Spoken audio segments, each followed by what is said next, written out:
Salawatullahi alayha, we're going to mention a few important points on this matter after a loud salawat ala Muhammad wa ali Muhammad.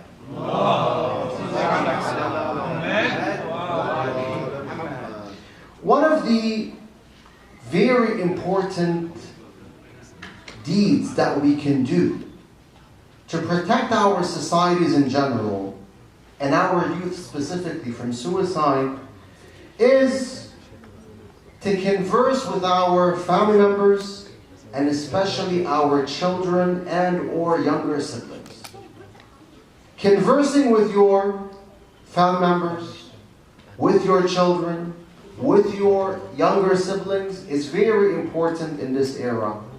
However, when we look at the state of our societies, especially in the West, we realize that unfortunately the members of a particular family, each member in a specific family is busy with his own affair or her own affair. You realize that the different members of one particular family, each one of them has his or her own affairs that he or she is preoccupied with. Such that you find there isn't much time to give to your family relatives.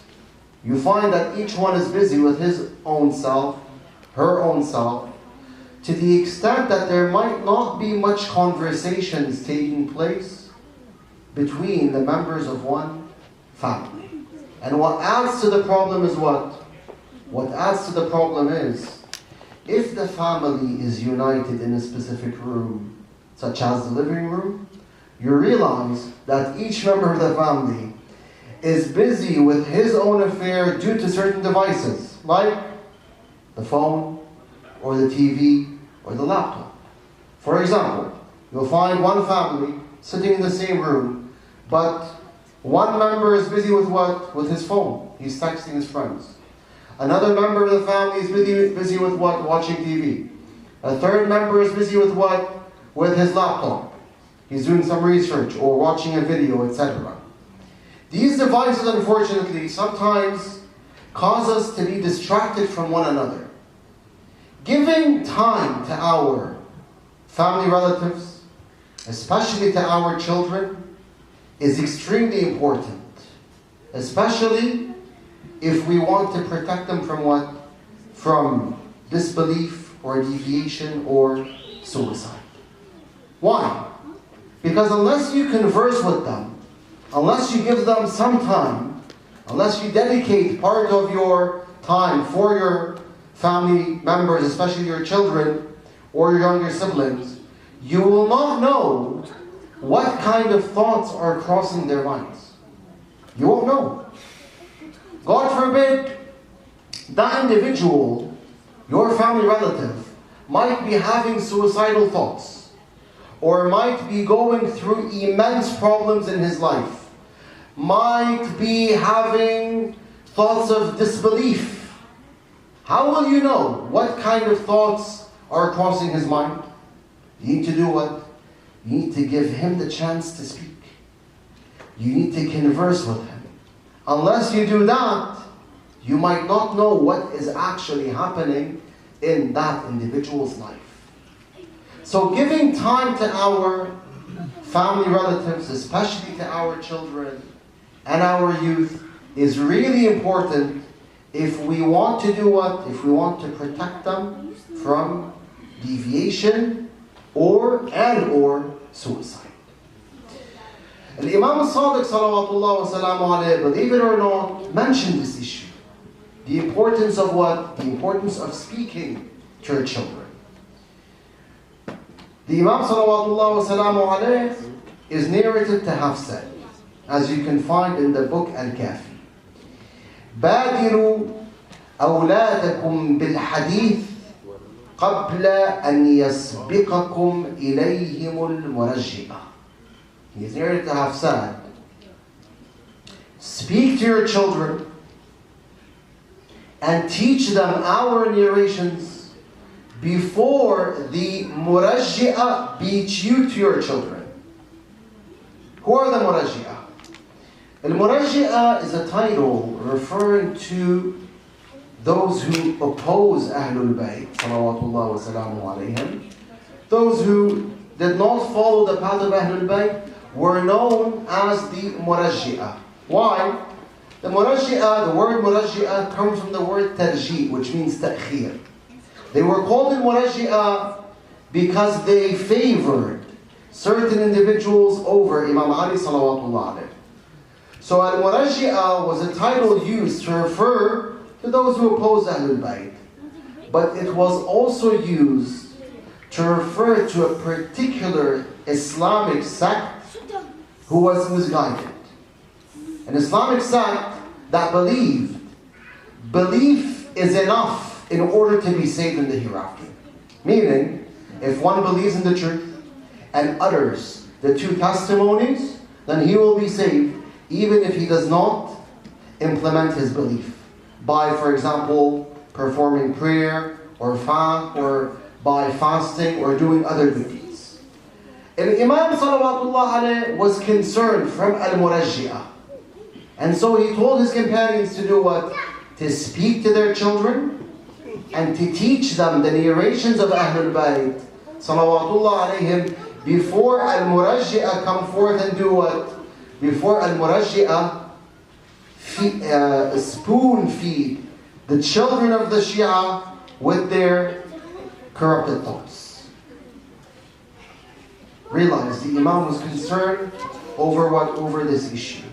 Was concerned that the Murajji'ah might deviate the children of the Shias.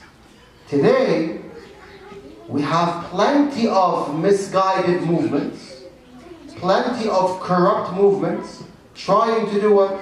To deviate us and our children. We have certain movements who promote atheism.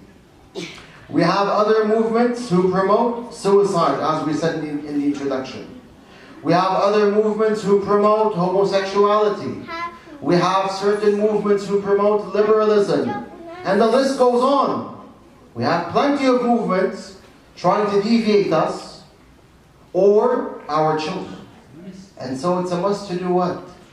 To take a step forward, to take a quick step and converse with our children, to converse with our youth and teach them the knowledge of Ahlul Bayt salawatullah wa salamu alayhim before other movements beat us to our children or our youth. So if we want to protect our youth and our children from suicide, it is extremely important to actually give them part of our time. To have some time dedicated to our family. Time in which we converse with each other and we put our phones and other devices or gadgets on the side. It's really important. If we do this, then we will be performing birr al-awlad.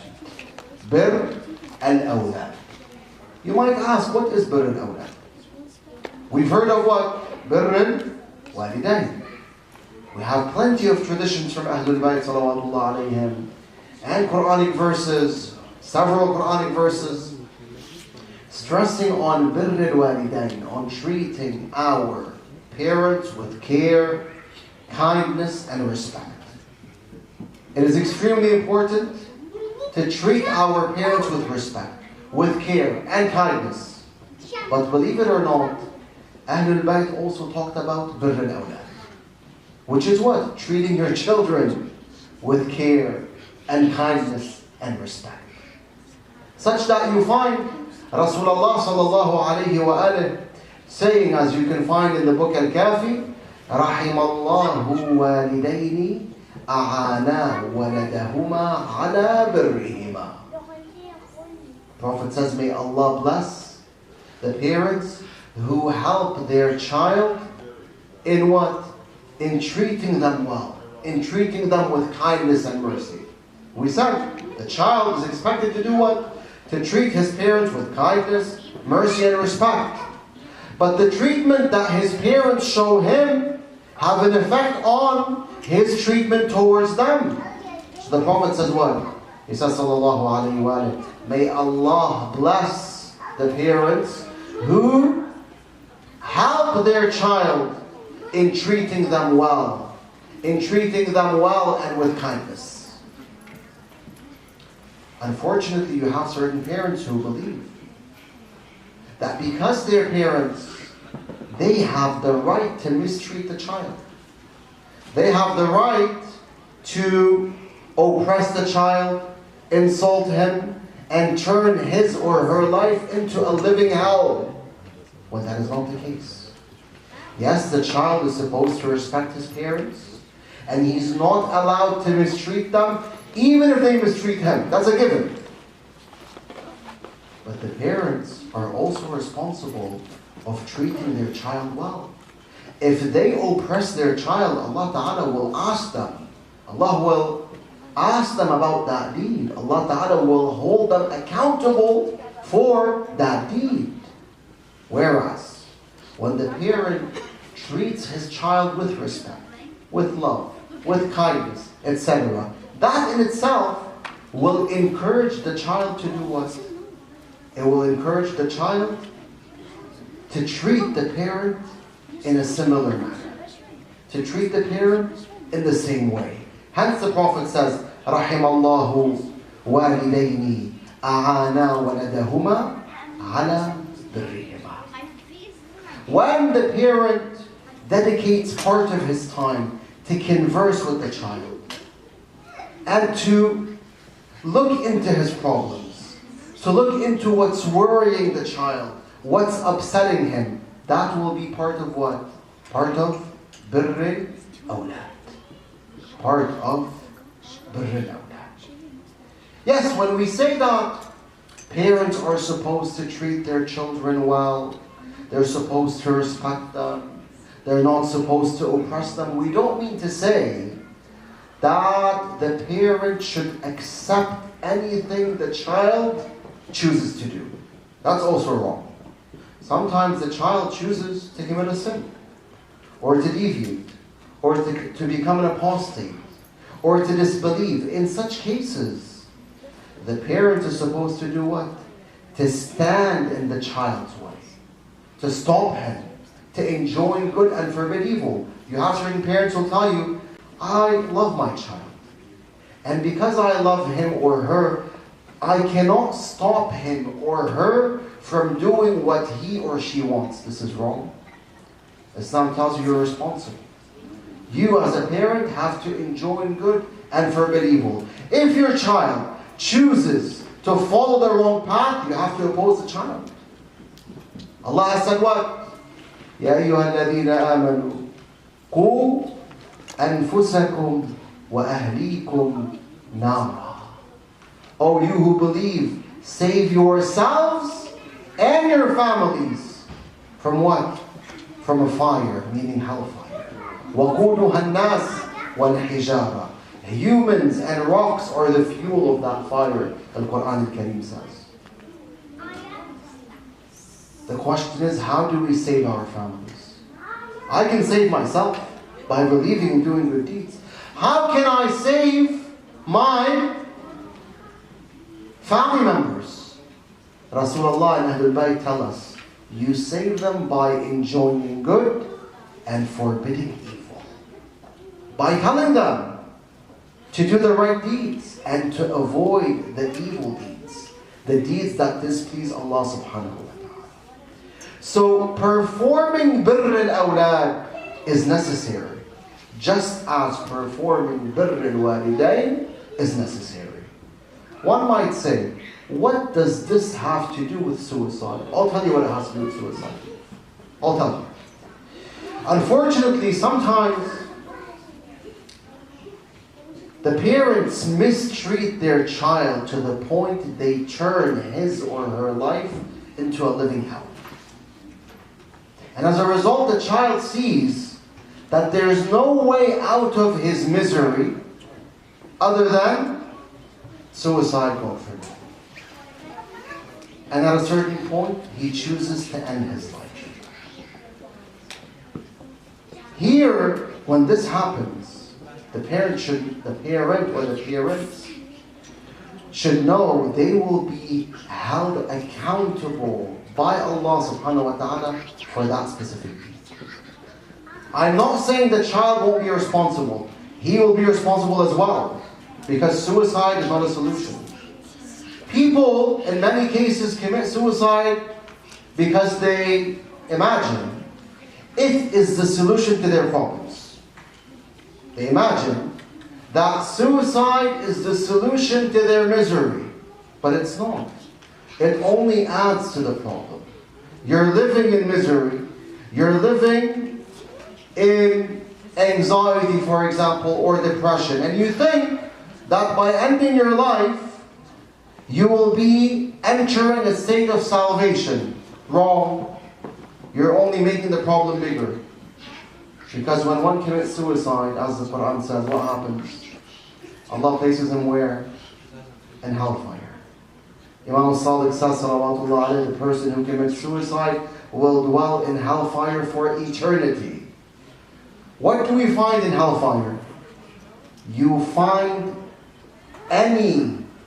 all kind of punishments. Punishments you can imagine and punishments you can't imagine. Physical punishments, emotional punishments, spiritual punishments, you name it. And so, he who commits suicide will be running away from a temporary problem only to fall into what? Into a permanent, everlasting problem. So it's not a solution. But what we're saying is, if God forbid, the treatment of the parents, the mistreatment of the parents towards their child, leads the child to committing suicide, they will also be held accountable for that crime. Because they led him there. So it's very important to do what? To be mindful of this issue. It's very important to understand the consequences, the negative consequences that mistreating our children might have. Birr al-awlad is necessary, just as birr al-walidain is necessary. Part of birr al-awlad is what? Is teaching them the sciences and the words of Ahlul Bayt. When you teach your children or your younger siblings the words of Ahlul Bayt salawatullah alayhim, you will be protecting them from what? From all forms of deviation. Because, believe it or not, Ahlul Bayt salawatullah alayhim, as the Prophet says, are the ark of salvation. As long as you adhere to them, you'll be safe from deviation. Hasn't the Prophet said sallallahu alayhi wa alayhi, in the famous tradition that all Muslims narrate, مَثَلُ أَهْلِ بَيْتِي فِيكُمْ كَمَثَلِ سَفِينَةِ نُوحٍ مَنْ رَكِبَهَا نَجَا وَمَنْ تَخَلَّفَ عَنْهَا غَرِقَ وَهَوَى مضمون الحديث. The Prophet says sallallahu alayhi wa alayhi, that Ahlul Bayt are like the Ark of Noah. He who embarked the Ark of Noah was what? Was safe. And he who did not embark the Ark of Noah perished. Drowned and perished. So he who adheres to Ahlul Bayt salamullah alayhim will be safe. Yet he who does not adhere to Ahlul Bayt will perish. He will deviate. What's beautiful about the words of Ahlul Bayt salawatullah alayhim and their teachings is that when you learn their words, when you learn their stances, when you learn about their biographies alayhim salatu wassalam, you become inspired.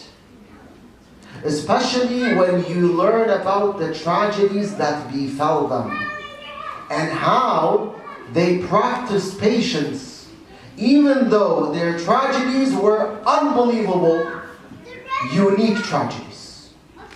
This point in itself helps us all, especially our youth, bear our problems. What leads a person to suicide? We said in many cases, his problems lead him to suicide, yes? He gets to a point where He cannot handle the problem anymore. He cannot tolerate it anymore. So he chooses to end his life. When a person believes in Ahlul Bayt, salawatullah alayhim, and knows the tragedies that befell Ahlul Bayt, and understands that these tragedies were much worse than his own tragedy. These calamities were much more bitterful than his calamity. Yet Ahlul Bayt remained patient, salawatullah alayhim. They never committed suicide. They never became impatient. He will be inspired to do what? To bear his calamity, to bear his problem, and to remain patient until salvation arrives. Remembering Ahlul Bayt, remembering the prophets and what they went through, and how they remained patient, really helps on this regard. Hence, I'll share with you a tradition on this regard, a tradition in which Imam al-Sadiq salawatullah wa salamuhu alayh alludes to this reality. The Imam mentions how certain people will argue with Allah Ta'ala on the Day of Judgment. You might ask, will there be such people who will have the audacity to actually argue with God on the Day of Judgment? Yes. The human being, unfortunately, is a stubborn creation. Certain people will argue with Allah on that day.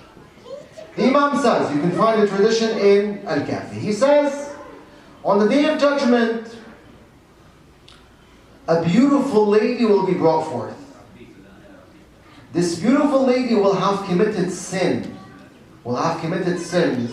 Because of what? Because of her beauty. Meaning she will have indulged in unlawful relationships because of her beauty. And so she will tell Allah, Ya Allah, you made me beautiful, and due to my beauty, I fell into sin. What is she trying to do? She's trying to tell Allah subhanahu wa ta'ala, Ya Rab, it's not my fault that I fell into sin. It's your fault, astaghfirullah. So you gave me beauty. And so, I couldn't help myself. I fell into sin. At that point, Imam says, salawatullah alayhi, Imam Sadiq says, Allah Ta'ala will bring Maryam alayhi salam. Maryam will be brought forth. It seems Maryam, salamullah alayha, was beautiful on the inside and the outside. She will be brought forth and Allah Ta'ala will tell that lady, the sinner, who's more beautiful, you or this lady? We gave her beauty, yet she never sinned. So by doing that, Allah will be doing what? Allah Ta'ala, Allah's argument will be defeating the argument of the beautiful lady who sinned. The Imam says, pay close attention. He says, on that day, a beautiful man will be brought forth. A beautiful man who had also fell into sin because of his beauty. And that man will say the same. He'll say, Ya Allah, you gave me beauty, and because of that beauty, I fell into unlawful relationships with women. Allah at that point will bring who? Yusuf alayhi salam. Yusuf will be brought forth. And that man will be told, who is more beautiful? Are you more beautiful or this man? Are you more beautiful than this man? Allah will say, we gave him beauty, meaning Yusuf alayhi salam. We gave him beauty, but he never fell into sin. Then the Imam says, he says, on that day, a person who had been afflicted with tragedies and due to his tragedies had become impatient will come forth, will be brought forth. That person will say, Ya Allah, you brought down severe tragedies upon me. And because these tragedies were so severe, I could not remain patient. I became impatient. Now the Imam doesn't tell us exactly what this person did in his life. But I want you to know, before we continue the tradition, that there are various forms of impatience. For example, abandoning faith is a form of impatience. Some people, sometimes when they're put through trial, when Allah Ta'ala tests them with a particular calamity, they abandon faith. Or they abandon certain good deeds like salah. That's a major form of impatience. Another form of impatience is what? Suicide. Another form of impatience is objecting to Allah. For example, telling Allah, Ya Allah, why are you doing this to me? In short, the Imam says, this person who had been afflicted with severe tragedies will say, Ya Allah, you afflicted me with severe tragedies, and because of the severity of the tragedies, I lost patience. At that point, Allah will bring who? Allah will bring Ayyub alayhi salam. And He will tell that man, that person, were your tragedies more severe than this man's tragedies? We afflicted him with tragedies, but he remained patient. See, Ayyub's tragedies were extremely hard. I'm not sure if you know, but Ayyub salamullah alayh lost all of his wealth on one day. All of his wealth. It's very easy to talk about this, but to be in Ayyub's shoes is a different story. He lost all of his wealth in one day, yet he remained patient. Then he lost all of his children in one day, yet he remained patient. Then he lost his health, meaning he became sick, yet he remained patient. Then he lost his friends, or his so-called friends. They told him, Ayyub, you must have done a sin, or else why would Allah Ta'ala afflict you with these tragedies? Which is not the case, of course. But he lost them, they abandoned him. Only his wife Rahma, the granddaughter of Yusuf alayhi salam, stayed with him. And Ayyub remained what? He remained patient.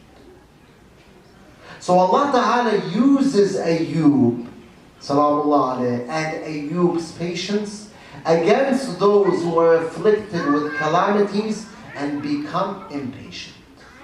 Hence Ayyub is what? Is one of God's proofs. Salamullah. If Ayyub is one of God's proofs, then Zainab al-Kubra salawatullah alayha is definitely one of God's supreme proofs. When speaking about what? Calamities and being patient during calamities. Ayyub's calamities were difficult, but Zainab's calamities were more difficult. Ayyub's calamities were very hard, but Zainab's calamities were the hardest. Salawatullah alayha. Yet she did what? She remained patient. She remained patient. So he who believes in Sayyida Zainab and loves Sayyida Zainab salawatullah alayha can easily bear calamities because he's inspired by the lady who was the embodiment of patience. When we remember that although our calamities might be difficult,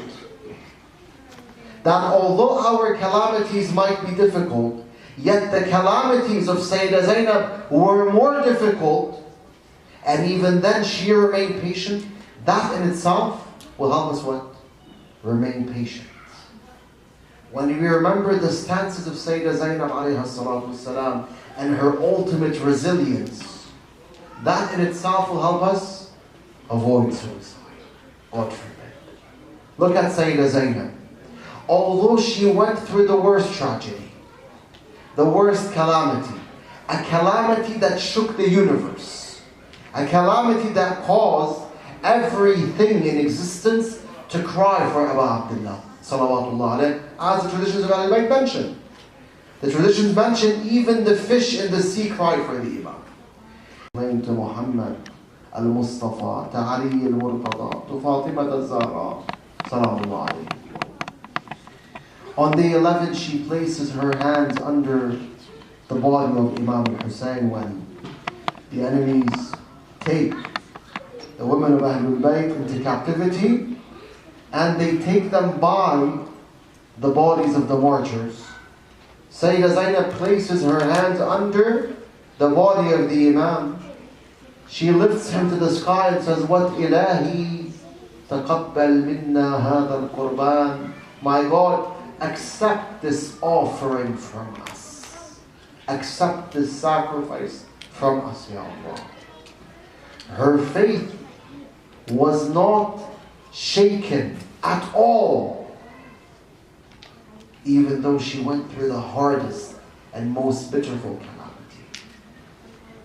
If that does not inspire a person to be faithful and to remain patient, then I do not know what will inspire him to be faithful or remain patient.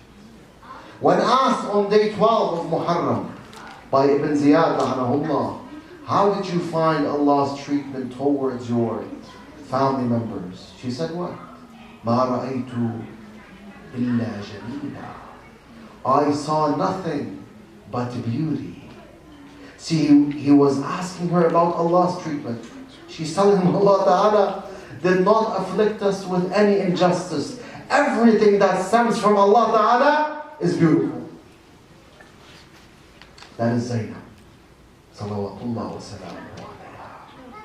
She remained patient.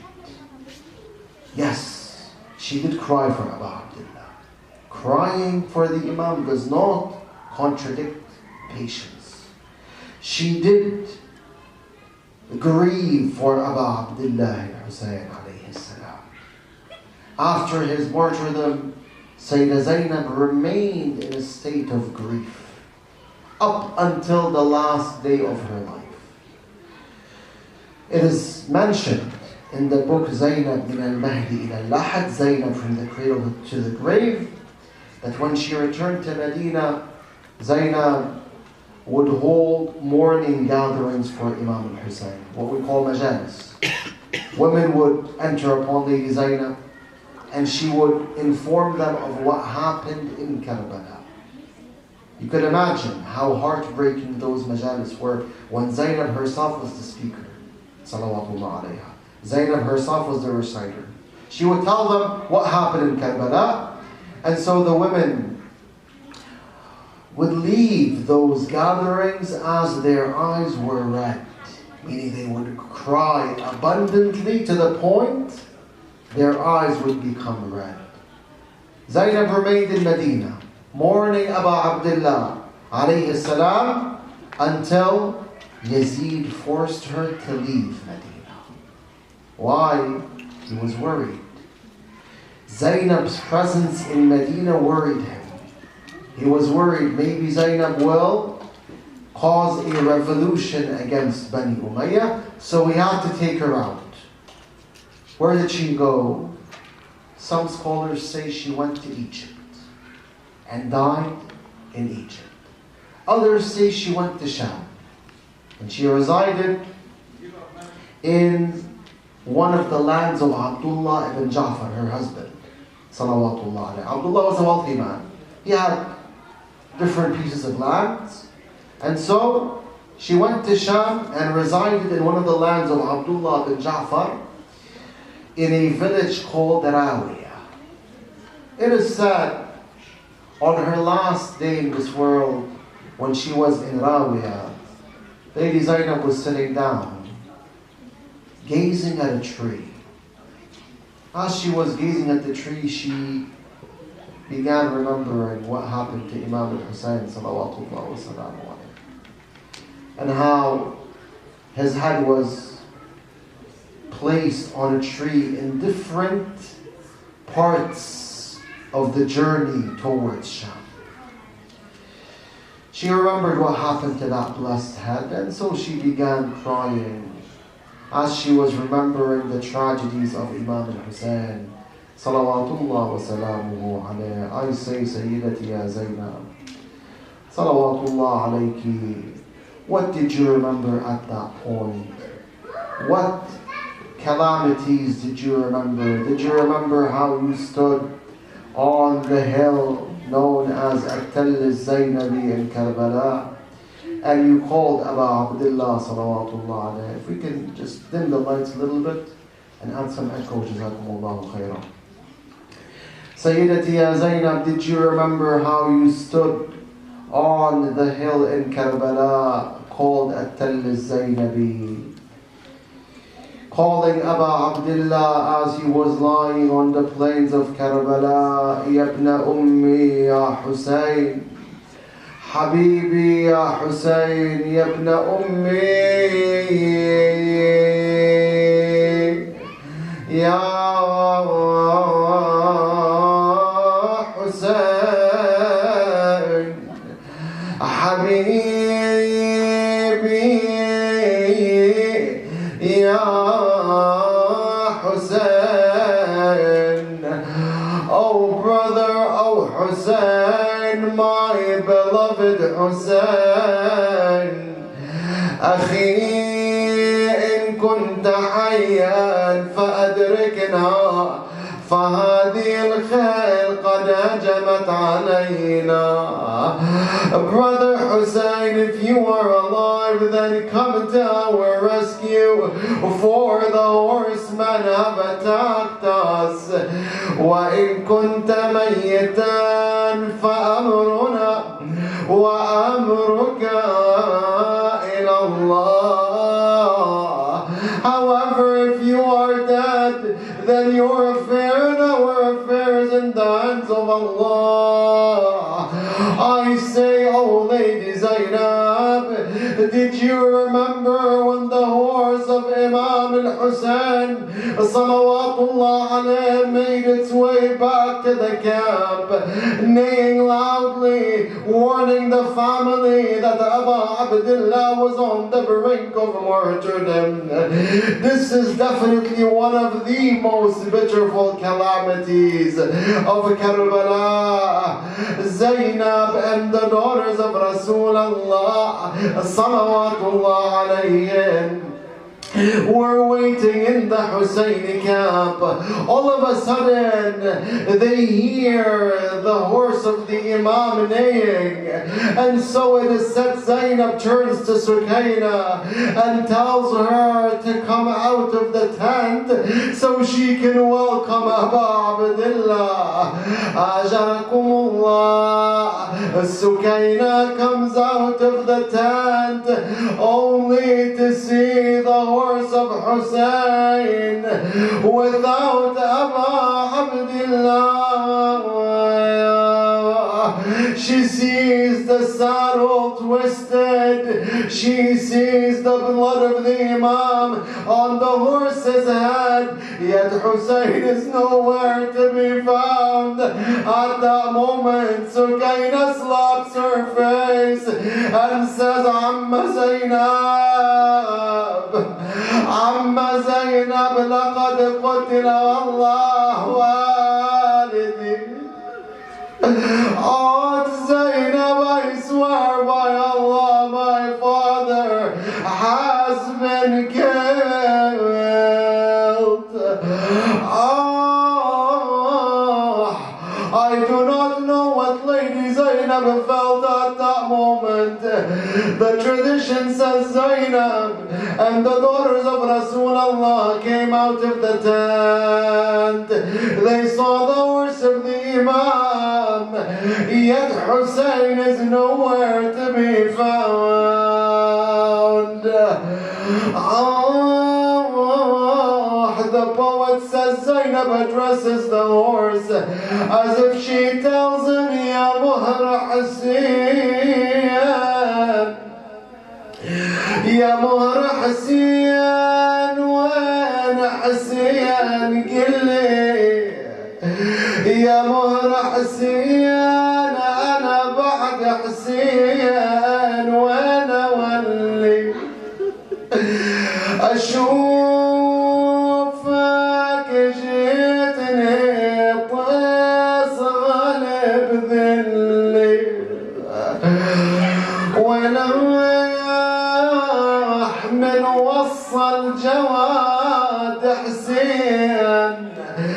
خالي يسحب عنانا، فرت للفضح يانا، وضجت بالبج اطفالنا،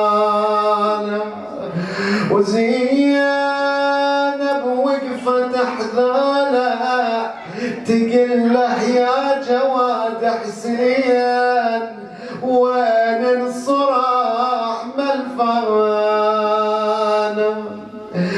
ويلي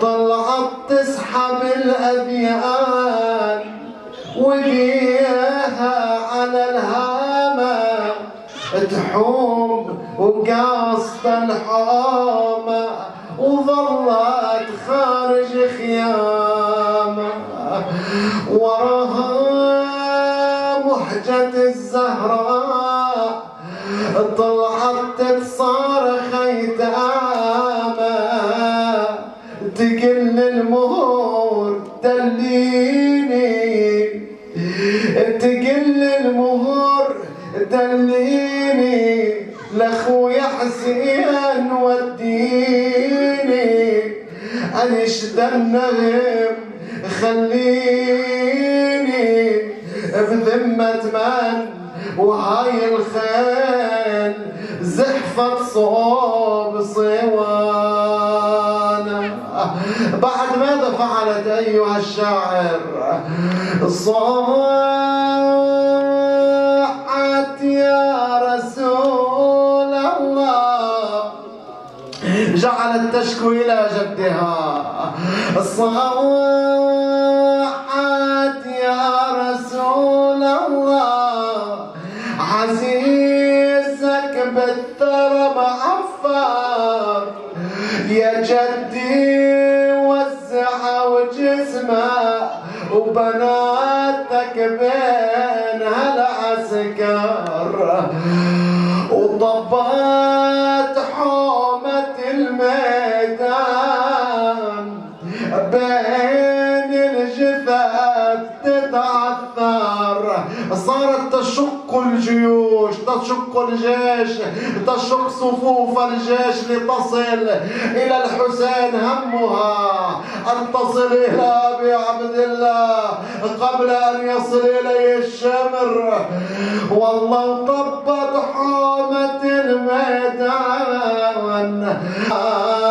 وشافتها على الغبرة، لكن بأي حالة؟ وشافتها على الغبرة يحز ابن الخنا نحرا. أيوة حسينة هو إمامه هو قتيله، وين يحس ابن الخنا نحرا ودايس بالنعل صدره، صاحت يا رجس فعلك يهز العرش واركانه، يهز العرش واركانه.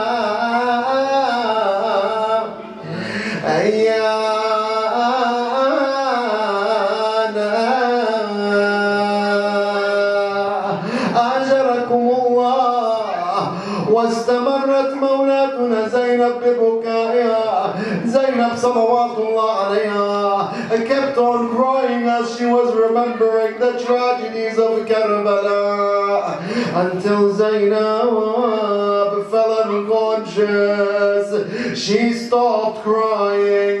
At that point, certain people moved Lady Zainab only to find her dead.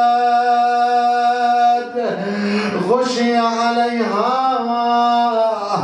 فحركوها وإذا بها ميتة. أيوة زينب ومظلومته وسيدته، ماتت وآلام كربلاء تعصر قلبها.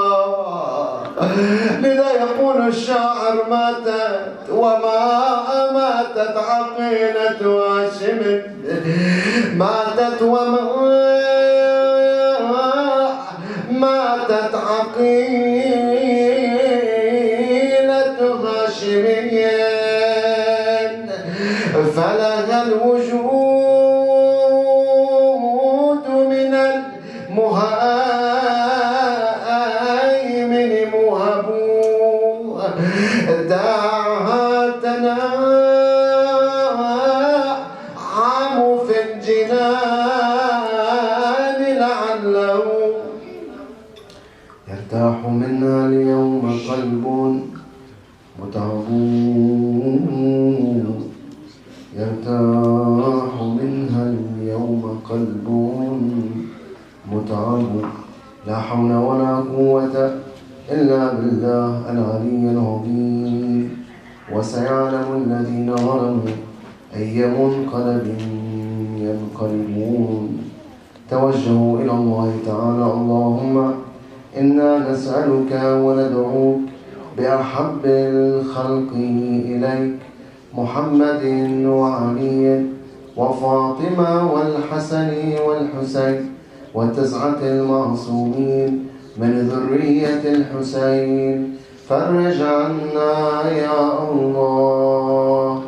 اللهم عجل لوليك الفرج، سهل له المخرج، أوسع له المنهج، اجعلنا من جنوده وأنصاره وأعوانه والمستشهدين بين يديك.